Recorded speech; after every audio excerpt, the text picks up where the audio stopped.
the KMNN studios, this is the Kids Morning News Network.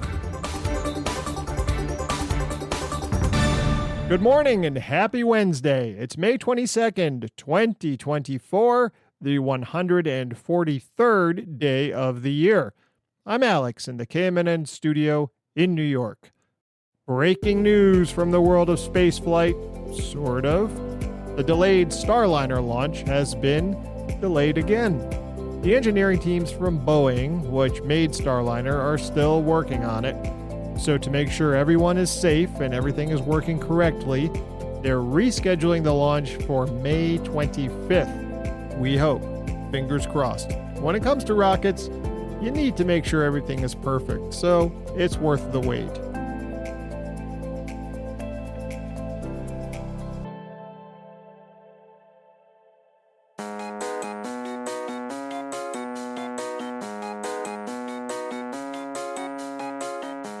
Now, from outer space to, well, inner space, kind of. A couple of stories about some of the smallest residents of planet Earth. Small, but very interesting. In England, scientists studying caterpillars have found something really amazing. Caterpillars can sense the electrostatic field that predators put off. Or in other words, if something is coming to eat a caterpillar, their force field gives them away. Now, it sounds like a mouthful, but you probably know what an electrostatic charge is already. You ever rub your feet over the carpet and then get a little shock? That's it, static. Well, before the little shock, you actually give off a little static force field. A lot of creatures do, including insects. Wasps, which eat caterpillars, generate a static charge while they flap their wings and fly around. It's kind of like their version of rubbing their feet on the carpet. When researchers imitated a wasp's electrostatic charge near caterpillars, the caterpillars went, "Whoa, wasp!" Caterpillars, nature's little electricians. And now a story about everyone's favorite arachnid, spiders.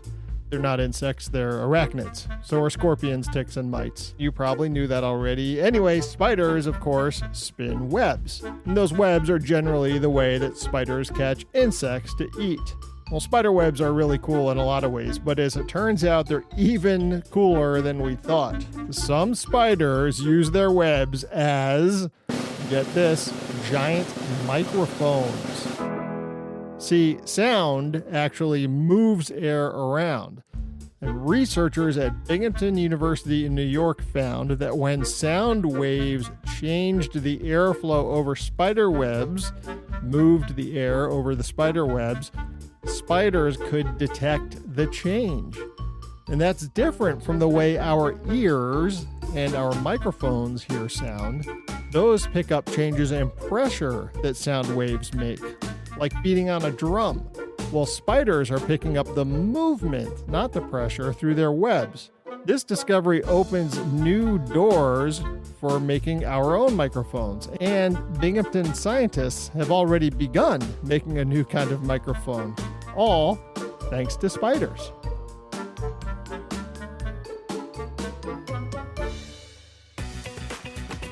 It's riddle time. Monday's riddle was 2 is company and 3 is a crowd. So what are 4 and 5? The answer? 9. You knew that. All right, here's today's riddle. What has to be broken before you can use it? What has to be broken before you can use it? Give you the answer on Friday.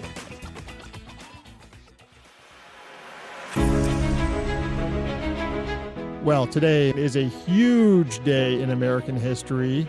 In 1804, 220 years ago, the Lewis and Clark expedition began. The Corps of Discovery, as the team was known, left a town on the edge of the frontier, which at the time was St. Charles, Missouri, and headed west. Now, America was a very new country at that point, and Lewis and Clark and their team had been sent by President Thomas Jefferson to explore the western United States, which of course was home to plenty of Native Americans, but the Americans of the new country, most of them had never seen it and didn't know what was there. Well, Lewis and Clark's journey was tough. They battled strong currents on the river, mosquitoes bigger than your thumb, probably, and even got chased by hungry grizzly bears. And along the way, they kept detailed journals, writing down everything they saw. Plants and animals, mountains that reached up to the sky, and all the different Native American tribes they met and were helped by along the way. Well, after facing tons of challenges, they finally reached the Pacific Ocean the following year in 1805. They spent the winter exploring the Pacific coast before heading back home, finally returning in 1806. Their adventure and the way they recorded everything showed everyone just how amazing this country was. It was an incredibly important part of American history and probably, I'm going to go out on a limb with this, the greatest camping trip in history. Kind of like the Lord of the Rings, only without Gollum. And they didn't get to Mountain Doom at the end, just St. Louis. Wednesday weather, really warm here in the east and stretching into the Midwest. Really warm, 90s, and then some. So warm that you might see some heat warnings in Texas. And all that heat will give some energy to the line of storms and rain going through the Midwest, which, if they're in your area, I'm sure you already know about. Just be careful and listen to any warnings that come out, okay? Elsewhere, sun in Southern California and rain in the Pacific Northwest. So all is right in the weather world out there. I want to end with a poem. We've been talking about insects and arachnids. So this poem is called On the Grasshopper and the Cricket by John Keats. The poetry of earth is never dead. When all the birds are faint with the hot sun and hide in the cooling trees, a voice will run from hedge to hedge about the new-mown mead. That is the grasshopper's. He takes the lead in summer luxury. He has never done with his delights, for when tired out with fun, he rests at ease beneath some pleasant weed. The poetry of the earth is ceasing never on a lone winter evening when the frost has wrought a silence. From the stove there shrills the cricket's song, in warmth increasing ever, and seems to one in drowsiness half lost, the grasshoppers among some grassy hills. That's the show. Thank you very much for listening. If you like this episode, please give it a like on your podcast app.